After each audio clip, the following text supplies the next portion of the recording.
प्यारे विद्यार्थियों नमस्कार। बच्चों, हमने कल गृह विज्ञान का कक्षा छठी का प्रथम अध्याय भोजन फूड ये हमने विस्तार पूर्वक कल आपको बताया था कि भोजन क्या है। वे ठोस व तरल पदार्थ जिन्हें हम पचा सकें, जिन्हें हम अच्छे ढंग से खा सकें, भोजन कहलाता है। संतुलित भोजन वही होता है जो हमारे शरीर की वृद्धि में सहायक होता है। कल हमने पूरे पाठ की डिटेल की, उसमें यह भी था कि हमें पेड़ पौधों से दो स्रोत से हमें भोजन प्राप्त होता है, पेड़ पौधों से, जीव जंतुओं से।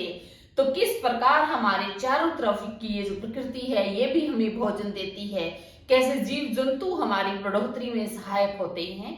आज हम विस्तार पूर्वक जो अभ्यास के हमारी पाठ्य पुस्तक के अभ्यास के प्रश्न उत्तर हैं उनको हम विस्तार से आज यहाँ पर चर्चा करेंगे। प्रश्न नंबर 1, सर्वप्रथम रिक्त स्थानों की पूर्ति करें। कि पहले फिल इन द ब्लैंक्स जिसे हम कहते हैं उनकी रिक्त स्थानों की पूर्ति करें। बच्चों, इसके बराबर में विकल्प दिए हुए हैं, जैसे भोजन, शलगम, गन्ने, पत्तेदार सब्जियां, संस्कृति। तो ये सब विकल्प हैं। आपने पाठ के अनुसार जैसे कल आपको बताया गया था उसी के आधार पर आपको इनके उत्तर देने हैं। और आपको ये भी ध्यान रहे, आपको ये अपनी अभ्यास पुस्तिका में लिखने हैं।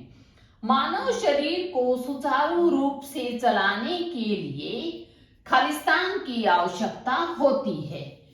मानव शरीर को सुचारू रूप से चलाने के लिए भोजन की आवश्यकता होती है। तो यहाँ भोजन आएगा ना, बताया था मैंने कल कि जैसे गाड़ी में ईंधन डलता है, पेट्रोल डीजल डलता है, ठीक उसी प्रकार से ऊर्जा लेने के लिए शरीर को भोजन की जरूरत होती है। फिर है नंबर 2 पर, पालक, बथुआ व चौलाई खालिस्तान सब्जियां हैं। पालक, बथुआ व चौलाई खालिस्तान सब्जियां हैं। कैसी सब्जियां हैं बेटे? पत्तेदार। तुमने देखा होगा ना घर में दादी को, ताई को, चाची को कि वो कैसे बाथू को, पालक को, चौलाई को कैसे अलग पत्ते अलग करके फिर उनकी सब्जी बनाते हैं। फिर नंबर 3 पर आता है, खालिस्तान जमीन के नीचे उगने वाली सब्जी है। खालिस्तान जमीन के नीचे उगने वाली सब्जी है। कौन सी है बेटे? बताया था मैंने कल आपको कि शलगम। शलगम जमीन के नीचे उगती है, तो ये यहाँ शलगम आएगा। फिर 4 नंबर पर आता है, भोजन हमारी खालिस्तान का प्रतीक है। भोजन हमारी खालिस्तान का प्रतीक है। किस चीज का प्रतीक है? संस्कृति का। आपको याद होगा कल मैंने बताया था आपको कि कैसे पंजाब में सरसों का साग और रोटी वहां की प्रसिद्ध है, मक्की की रोटी। कैसे दक्षिण भारत का इडली सांभर पसंद है, तो वो संस्कृति का हिस्सा था, इसलिए यहाँ संस्कृति आएगा। फिर 5 नंबर पर खालिस्तान आता है, गुड़ खालिस्तान से बनता है। गुड़ खालिस्तान से बनता है। किससे बनता है बच्चों गुड़? देखा होगा आपने, आसपास कोल्हू होते थे, तो कहां किससे बनता है? गन्ने से। किससे बनता है? गन्ने से बनता है। फिर ये थे खालिस्तान जो आपने ब्रैकेट में जो दिए हुए हैं उनकी सहायता से पूरे किए। यदि आप अध्याय को ध्यान से सुनेंगे, मेरी बात ध्यान से सुनेंगे, इनको करने में आपको कोई दिक्कत नहीं होगी। फिर प्रश्न नंबर 2 है, उचित विकल्प का चयन करके ठीक का निशान लगाएं। कि टिक द आंसर, ऐसे टिक करना है आपको सही विकल्प को। उसमें क्या है? प्रथम नंबर पर है, पहले पे ग्रीष्म ऋतु का फल है। ग्रीष्म ऋतु का फल है। गर्मी में कौन से फल खाते हो आप? आम, खरबूजा, तरबूज, ये सभी आएगा, क्योंकि आम, खरबूजा, तरबूज ये सभी गर्मियों में आते हैं। फिर नंबर 2 पर, पौधों से प्राप्त खाद्य पदार्थ हैं। पौधों से प्राप्त खाद्य पदार्थ हैं। कल मैंने बताया था ना कि पौधों से और जीव जंतुओं से हमें खाद्य पदार्थ मिलते हैं, तो ये आया ना उसी के उसमें टिक और क्रॉस में। पौधों से प्राप्त खाद्य पदार्थ, मक्खन, गेहूं, पनीर, अंडा। क्या मिलता है बच्चों? पौधों से हमें गेहूं मिलता है। फिर है, यह खाद्य पदार्थ जंतुओं से प्राप्त नहीं होता। कौन सा खाद्य पदार्थ जंतुओं से नहीं प्राप्त होता? दूध, अंडा, देशी घी, ये सब चीजें तो मिलती हैं। गुड़, हाँ बच्चों, ये गन्ने से प्राप्त होता है, इसलिए गुड़ सही उत्तर है। शिशुओं के लिए संपूर्ण आहार है। कल भी मैंने आपको बताया था कि दूध शिशुओं के लिए संपूर्ण आहार है, तो दूध इसका ठीक उत्तर है कि शिशुओं के लिए संपूर्ण आहार दूध है।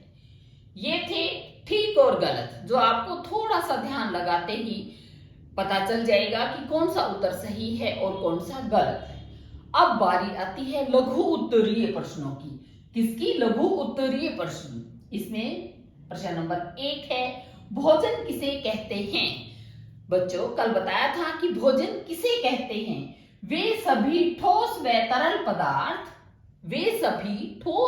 तरल पदार्थ जिन्हें खाया व पचाया जा सके, जिनसे हमारे शरीर को ऊर्जा मिले, वह हमारे शरीर की वृद्धि में सहायक हों, भोजन कहलाते हैं। यानी कि जिन्हें हम खा भी सकें, पचा भी सकें और शरीर को ताकत भी मिले और हमारी बढ़ोतरी में भी सहायक हो, वो भोजन कहलाएगा। फिर प्रश्न नंबर 2 है, पेड़ पौधों से प्राप्त होने वाले किन्हीं 5 खाद्य पदार्थों के नाम लिखें। कि पेड़ पौधों से हमें क्या प्राप्त होता है, आप उसका नाम बताएं। अनाज, दालें, सब्जियां, फल, सूखे मेवे, गुड़, शक्कर, चीनी, ये सभी चीजें मिलती है ना, बताया था कल। अनाज, दालें, सब्जियां, फल, मेवे, गुड़, शक्कर, चीनी, ये बच्चों हमें पौधों से प्राप्त होता है। प्रश्न नंबर 3, हमें मौसमी फलों व सब्जियों का सेवन क्यों करना चाहिए? ऐसी क्या खासियत है कि हमें जो सीजन के फ्रूट्स होते हैं, वेजिटेबल्स होती हैं, उन्हीं का सेवन करना चाहिए? यदि हम मौसम के अनुसार फलों व सब्जियों का सेवन करते हैं तो वह बाजार से सस्ती मिलती हैं, क्योंकि उनकी उपलब्धता ज्यादा होती है, वो आसानी से मार्केट में आ जाती हैं, वह सस्ती मिलती हैं। इनसे हमें विटामिन व खनिज लवण मिलते हैं। तो ये मुख्य बात है कि हमें जरूरी नहीं है हम 200 रुपए किलो के सेब लेके ही खाएं। जरूरी ये है कि जिस टाइम ग्रीन एप्पल अवेलेबल होती है, जो हरी सेब होती है 20 रुपए किलो, 25 रुपए किलो, हम वो लेके खाएंगे तो भी उतने ही विटामिन और खनिज लवण हमें मिलेंगे और वो आसानी से बाजार में हमें मिल जाएंगी। जैसे आजकल जामुन है, जामुन में आयरन होता है, शुगर के लिए फायदेमंद है, तो ये आसानी से 30-40 रुपए किलो मिलती है। मौसम के अनुसार हमें वो खानी चाहिए। फिर है प्रश्न नंबर 4, निम्न फलों को गर्मी व सर्दी के अनुसार वर्गीकृत करें। कि आप इनको कैटेगराइज करें, वर्गीकृत करें कि कौन से फल जो है वो हम सर्दियों में खाते हैं और कौन से फल हम गर्मियों में खाते हैं। फलों के नाम हैं बच्चों, आम, तरबूज, संतरा, अंगूर, चीकू, बेर, जामुन, खरबूजा व कीनू। कि इन्हें आप वर्गीकृत करें। तो आइए अब हम इन्हें वर्गीकृत करते हैं। गर्मी के फल, कि हम गर्मी में कौन से फल खाते हैं। आम, तरबूज, खरबूजा, जामुन, ये हमें गर्मी में मिलते हैं। फिर है सर्दी के फल, कि सर्दी में कौन से फ्रूट्स हमें मिलते हैं। सर्दी में कीनू, चीकू, संतरा, बेर, अंगूर हमें मिलते हैं। इसके बाद हमारा प्रश्न नंबर 5 है इसी अध्याय, भोजन अध्याय का, स्रोत के आधार पर भोजन को कितने भागों में बांटा गया है। कि स्रोत के आधार पर भोजन को हम कितने भागों में बांटते हैं। मैंने अध्याय आपको पहले जब बताया था, पढ़ाया, तब भी विस्तार पूर्वक बताया था कि 2 भागों में हम स्रोत के आधार पर पाठ को बांटेंगे। पेड़ पौधों से, कि हमें पेड़ पौधों से क्या क्या मिलता है। गुड़, चीनी, मसाले, खरबूजे, सूखे मेवे, दालें, अनाज व फल, ये सब चीजें हमें पेड़ पौधों से प्राप्त होती है। फिर जीव जंतुओं से प्राप्त होने वाला भोजन, कि हमें जीव जंतुओं से क्या प्राप्त होता है। दूध, दूध से बने पदार्थ, अंडे, मांस, मछली आदि। ये जो खुश होकर आप पनीर की सब्जी खाते हो ना, ये दूध से ही बनती है और ये हमें जीव जंतुओं से प्राप्त होता है। फिर इसके बाद सबसे इंपॉर्टेंट क्वेश्चन जो लगभग हर पेपर में पूछा जाता है, भोजन के कार्य बताएं। 3, 4 ये कितने भी आ सकते हैं कि भोजन के क्या कार्य हैं। भोजन शरीर को गर्मी व शक्ति देता है, बिल्कुल सही। मैंने पहले भी आपको बताया है कि जैसे एक गाड़ी को चलने के लिए ईंधन की जरूरत होती है, ठीक उसी प्रकार शरीर को गर्मी व शक्ति की जरूरत है, जो हमें अच्छे संतुलित भोजन से प्राप्त होगा। नंबर 2, शरीर में नई कोशिकाओं का निर्माण करता है। बिल्कुल सही।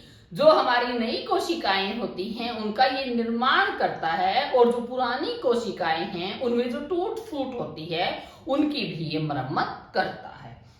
शरीर की क्रियाओं को ठीक प्रकार से चलाता है। अगर अच्छा भोजन खाएंगे, हम एक्टिव रहेंगे, तो शरीर अच्छे ढंग से काम करेगा। भोजन शरीर की वृद्धि के लिए आवश्यक तत्व प्रदान करता है। हमारी बढ़ोतरी में जिन जिन चीजों की जरूरत होती है बच्चों, वो सब हमें भोजन से मिलते हैं, और ये आवश्यक तत्व हमें देता है। भोजन शरीर को रोगों से लड़ने की शक्ति देता है, कि हमारे अंदर ये ऐसी शक्ति पैदा करता है कि हम रोगों से लड़ सके। तो ये था बच्चों कक्षा 6 का पाठ प्रथम अध्याय भोजन, जिसको हमने विस्तार पूर्वक बताया। व इसके सभी प्रश्न उत्तर जो अभ्यास के थे और जो इम्पोर्टेंट था वो हमने किया। तो बच्चों मिलते हैं अगले हफ्ते एक नए अध्याय के साथ होम साइंस विषय में ही। जय हिंद।